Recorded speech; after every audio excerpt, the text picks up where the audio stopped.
Hey, 6th grade, let's go on ahead and get started with greatest common factors. Our learning goal for this lesson is I will determine the greatest common factor of two or more numbers. Make sure you get that in your notes. I will determine the greatest common factor of two or more numbers. Something else is a little vocabulary reminder that I want you to make sure you get in your notes is that the GCF, or greatest common factor, is the largest factor two or more numbers have in common. All right, if the numbers, and then if the numbers do not share any common factors, then the GCF is 1. All right, so make sure you get all of that in your notes. So just like with our LCMs, there are two ways to find GCFs. You've got the one strategy of listing the factors.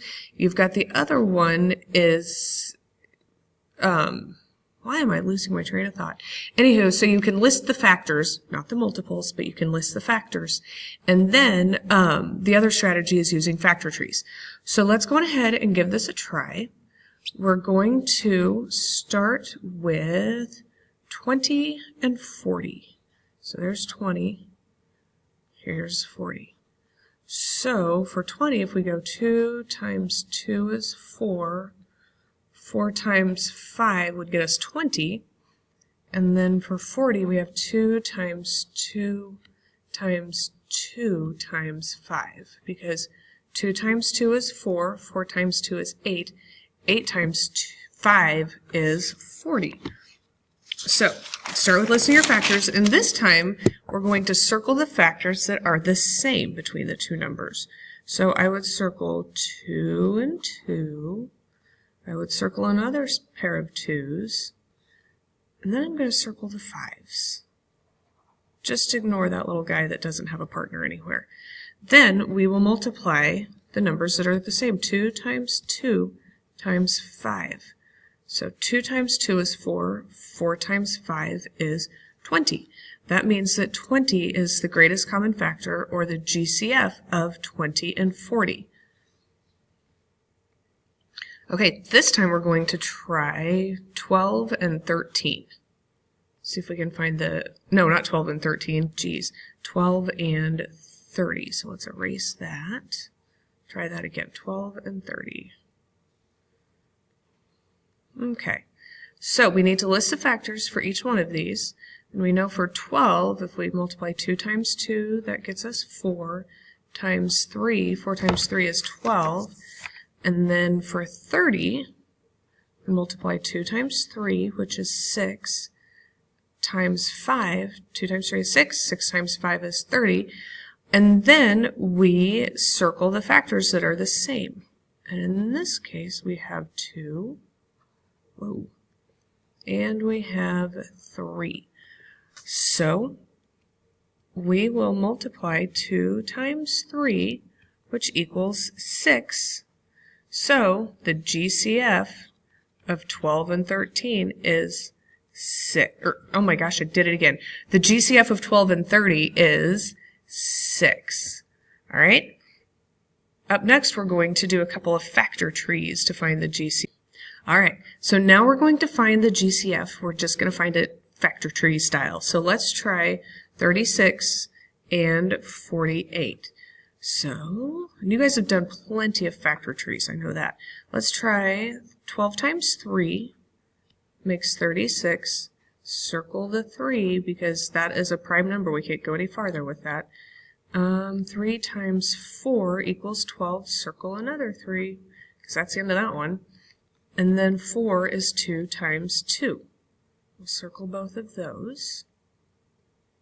Okay. Now for 48, there we go. Let's do 12 times 4. 12 times 4. Neither of those are prime, so we're going to keep going. We have 2 times 2 for the 4. Circle those 2's because we cannot factor those out anymore. Let's do 3 times 4. Circle the 3, because 3 is prime. And then on the 4, we do 2 times 2. Both of those are prime numbers. So we go on ahead and circle those because we cannot go any farther with the 2's. All right, now we have to line these things up just like we did before.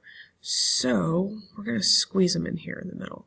36 has a 2 times 2 times 3 times 3.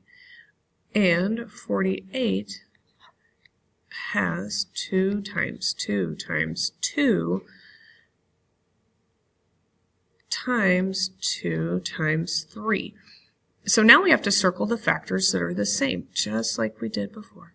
So we have 2's, and there's a pair of 2's, and here we have a pair of 3's. And then we have to take the 2 times 2 times 3, multiply them to figure out what the greatest common factor is.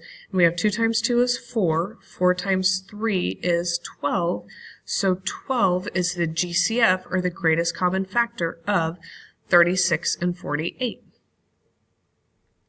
All right, let's do another pair of numbers to find the GCF using factor trees. We have 36 and we have 81.